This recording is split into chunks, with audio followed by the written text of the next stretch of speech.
Hello, and welcome to Financial Fluence, where we'll teach you the most up-to-date strategies and tricks for making money online.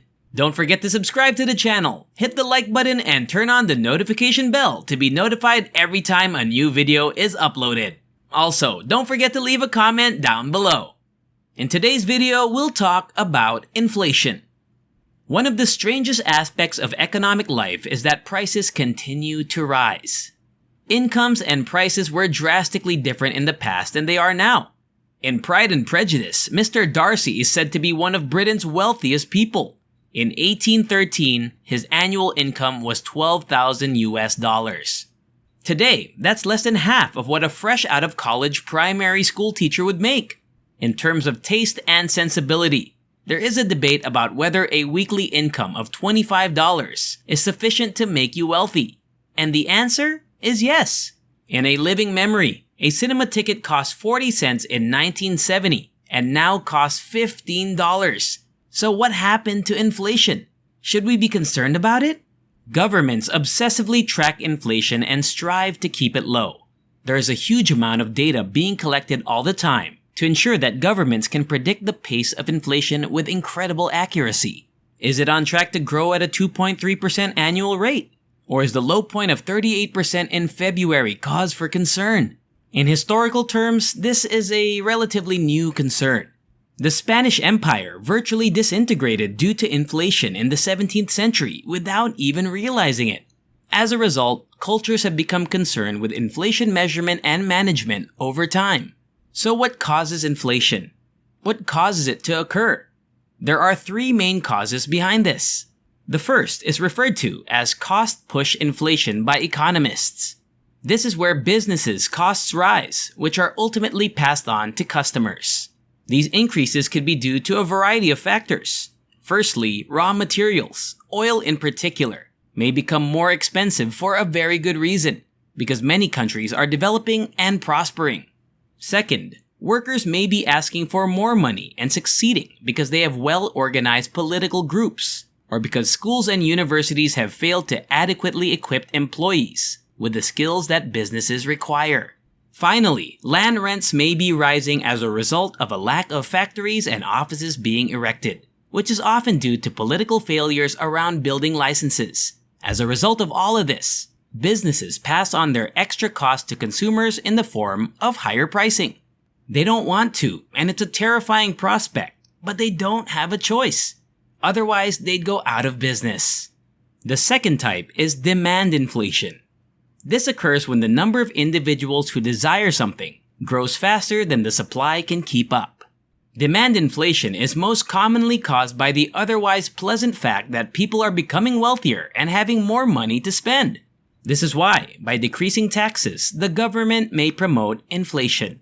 Tax incentives are popular because they increase disposable income. However, in the long run, increasing demand might lead to price increases, canceling out some of the tax break's initial benefits. Similarly, lower interest rates may provide short-term pleasure while increasing inflationary pressure in the long run. If interest rates on loans or mortgages decline, we might be enticed to take out a loan to buy the new car we've always wanted. However, if the car maker detects strong demand, it will quickly raise the price. People will have more money to spend if banks and governments infuse more cash and credit into the economy. However, if they're all chasing the same quantity of things, it simply means they can all provide more for the same price. This is what happened in the UK, notably in London, when it came to housing. There were almost the same number of residences 25 years ago, but they were all absurdly more expensive. The third classic cause of inflation is the printing of money by the government.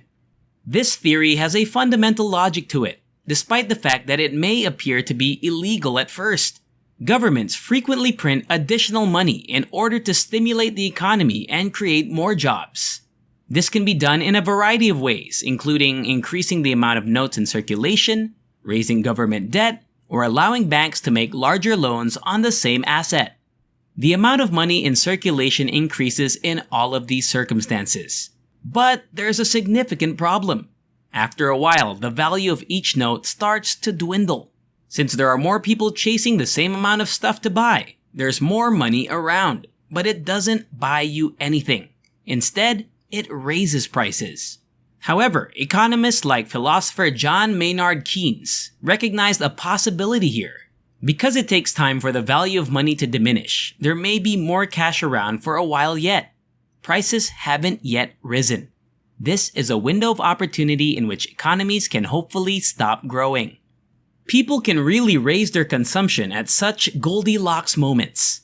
Businesses can afford to recruit more staff and acquire new machinery, and production will rise as a result. Before the increase is eaten away by inflation, there will be more things to buy.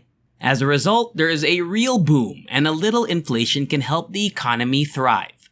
That's a big idea, but it's a contentious one. According to the study, it doesn't matter if prices rise 10% every year if earnings rise by 15%. As a result, government-led inflation can be a vehicle for economic growth. But it's a risky tactic that has frequently backfired and been criticized by the Keynesians' greatest foes, the monetarists, who believe that anything that raises inflation is always going to be a problem and must be avoided at all costs, regardless of the short-term consequences. So why is inflation such a significant issue? The true issue is that not everything expands at the same rate. It would be strange but not harmful if everything increased by 100% per year, including everyone's income, and everything was completely stable and predictable. The problem arises from the fact that not everything evolves at the same pace. In Hungary, daily inflation reached 150,000% in 1941. A jelly bean that cost 10 pence on Monday morning would consequently cost 150 pence on Tuesday morning, and 225,000 pence on Wednesday morning. This is extremely intricate, but it's only a concern because other things would not be expanding at the same rate. You'd be wiped out in a day or two if you stash your life savings under the mattress. On Wednesday, the money that might have bought you a house on Monday would buy you a jelly bean. Now, this is an extreme example, but it shows a fundamental point. Inflation is terrible for savings. There's no use in saving money, which is a shame because saving money, or the mentality of saving up for items before buying them, is a commendable trait. Maintaining inflation low rewards caution. It facilitates long-term planning by allowing you to forecast how much your money will be worth in the future, and it encourages cost-cutting. In the end, inflation is a reflection of the world's and life's insecurity. Prices are rising because we are still unable to govern the complicated mechanisms known as the economy. Something is always going wrong, growing, falling, or failing someplace. Ideally, a more or less set amount of money pursuing a more or less consistent amount of goods would keep inflation under control. However, because there are so many variables that can derail low inflation, it is incredibly difficult to achieve. Material costs, labor costs, productivity, and so on. Taxes are dropping or rising, and exchange rates are also falling or rising, indicating a strengthening home economy and a growing economy in a bordering country. Growing and falling interest rates, buying government bonds, or printing money are all examples of this. We may have to realize that inflation is similar to the weather or our own feelings in the end. Something that is intrinsically unstable, with ups and downs that we must endure. Learning to live with inflation is part of wisdom, even as we try to lessen the extremes.